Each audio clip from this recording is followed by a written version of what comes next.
Hello, my friends.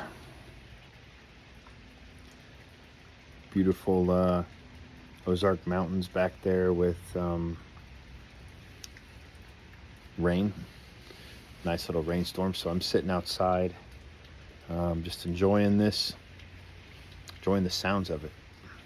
So today's Breaking Free from Chronic Pain video, I have some really interesting things to share with you.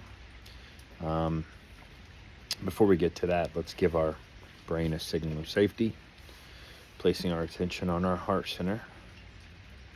3 deep breaths, exhaling longer than we inhale for.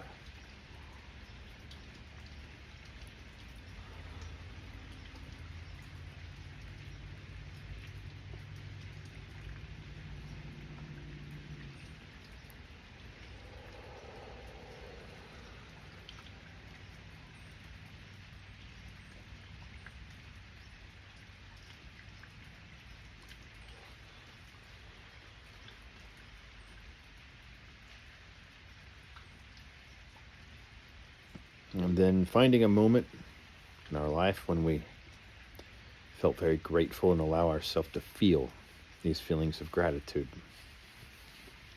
Sends a very powerful message to our brain and our nervous system that we're safe. Might seem silly to some, but the closer you go into the mind-body research and the things that you start to discover that the research is pointing out, and these little practices, suddenly you can see the wisdom behind them. You see that they're, just a few moments to give yourself 6 hours of, the benefits of safety in your body is extremely important. There's been research done.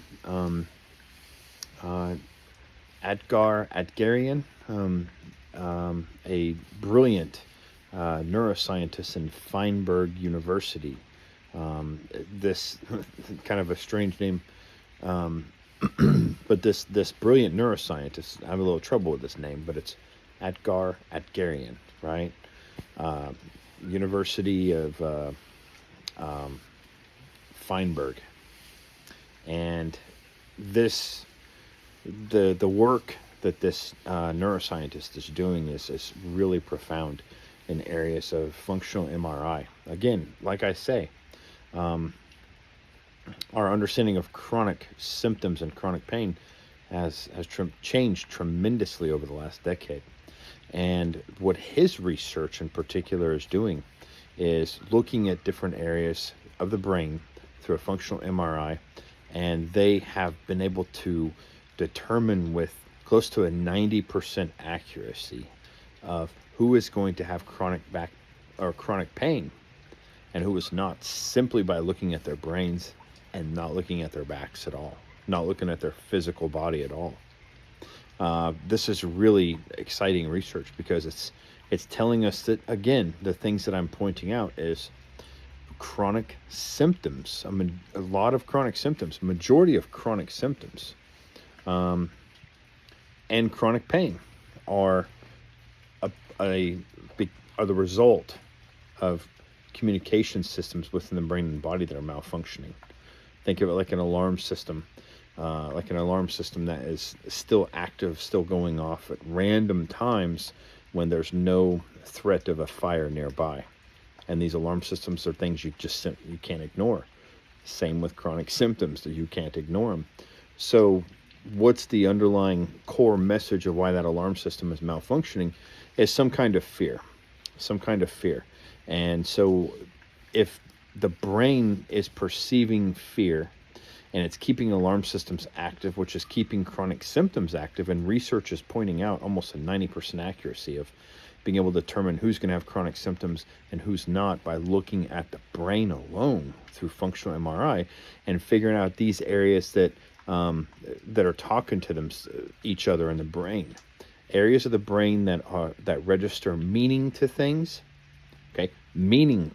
assigning meaning to certain perceptions or certain experiences or certain people or certain events that take place. So the part of your brain that assigns meaning to things, and the part of your brain that's actively that alarm system, the threat response, the part of your brain that actually determines if something's dangerous or not. And if it is, at the first sight that it is, it flips on that alarm system. Those two areas, when they're talking in the brain, when they have stronger circuitry built between the two of them, and they're talking more, they're communicating more thoroughly through the person's life than a person that doesn't have those areas in the brain talking as much. This is one of the parameters that helps them with almost a 90% accuracy predict who's going to have chronic symptoms or not. So what's that mean in lay terms? It means that a person that is constantly thinking about their symptoms, whatever it is, they're constantly thinking about their pain and how they feel about that itself. So think about it. The two areas of the brain have to do with giving meaning to certain events or circumstances or people, and the other part of the brain has to do with the threat response. So think about this now in terms of everyday thinking. How can we make this simple and apply it to ourselves? Is simply the fact that the more often we think about something, we're giving it meaning. Every belief system operates that way. Something we think about, it happened because of this. This means this. Okay, so we give it meaning. Everything we think about, we give it meaning. Every belief we have, we give it meaning, including ones that are responsible for chronic pain and things like that. So any memory we have, we give meaning to.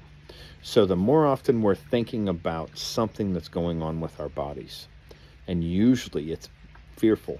It's, I'll have this forever. It's my body's broken. Or it's, I can't participate in that activity. I can't sit with my kids the way I used to on the ground. I don't have the energy to do that. I can't go out in the crowd anymore. I can't do this. I can't do that because of limitations of various symptoms. I've met people that cannot go on road trips because they have extremely bad diarrhea. 60 bowel movements a day. There's no way they can go on any road trips with that kind of frequency of digestive disturbance, right? So what happens to make these things chronic is how often they're thinking about what's going on, their symptom, and then how they feel about it. That is going to activate the threat response. So if they're frustrated, if they're trying to fix it, if they're fearful about it, if they are, always focusing on it, which is what I covered there. But the more often that they're thinking about their symptoms in some bad way, and they're frustrated with it or fearful about it or overwhelmed with it,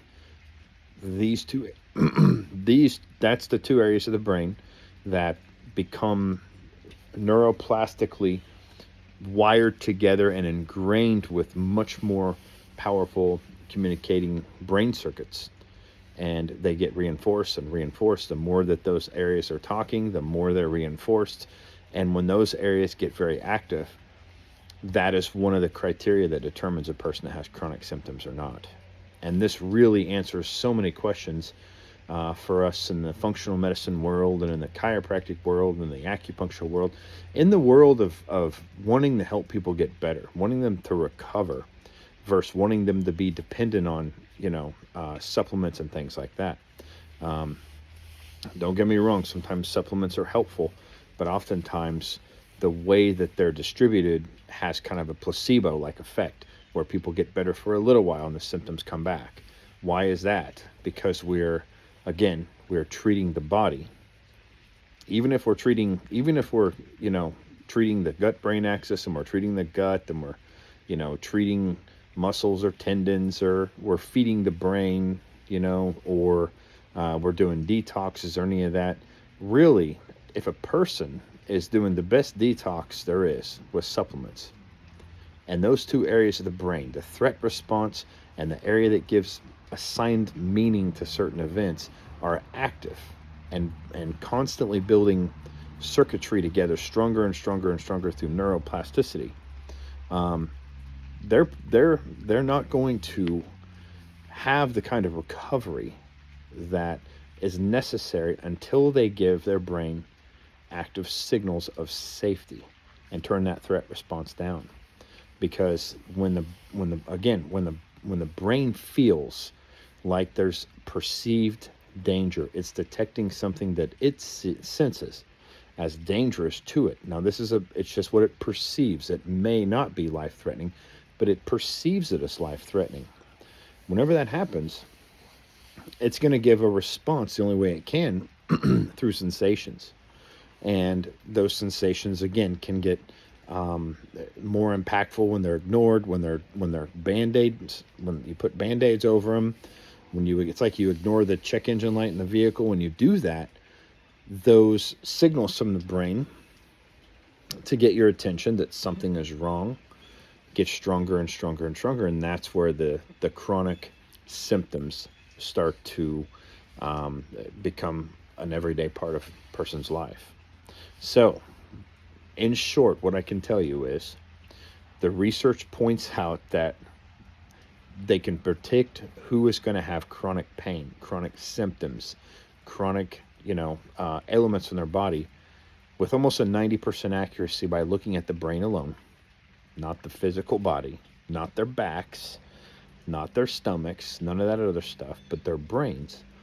And the people that have a high risk of developing chronic symptoms, the two areas in their brain are most actively talking are the ones that assign meaning to things, and the ones that the other part of the brain is the one that is almost like a threat response, a fire alarm. Okay.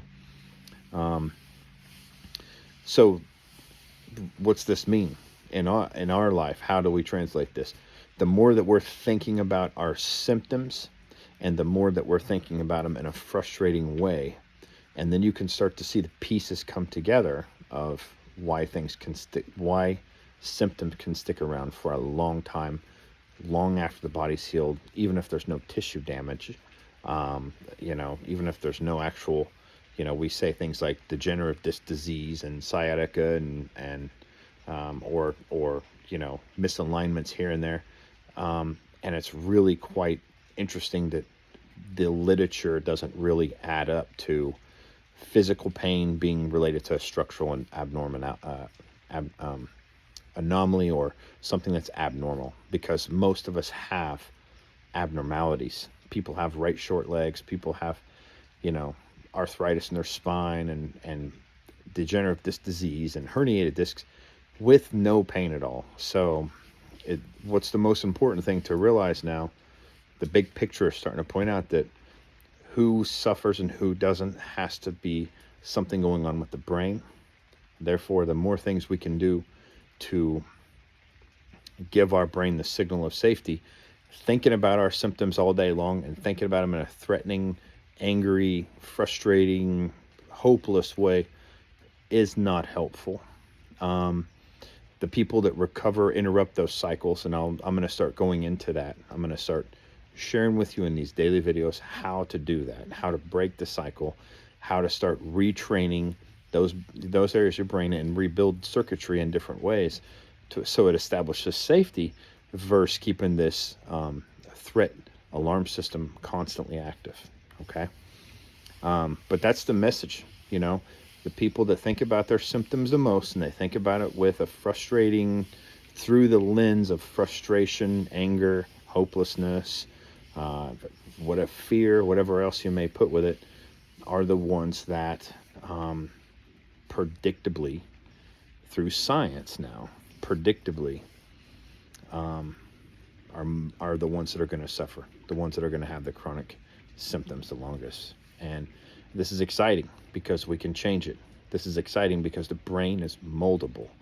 This is exciting because the things that we've been told forever about, well, there's no cure, there's no, you have to manage this stuff, there's no way to reverse this, this is something you want forever. All of that stuff turns out to be lies and inaccurate, because when we know where the root problem is, we can address it there. And the root problem seems to be a brain perceiving danger. Okay. So I will see you tomorrow, my friends. Hope this helps. If this is something that resonates with you, you want to hear more of these kind of messages, don't forget to like and subscribe so you don't miss anything, because I will start giving messages on how you can start to change these parts of your brain and break free from chronic symptoms.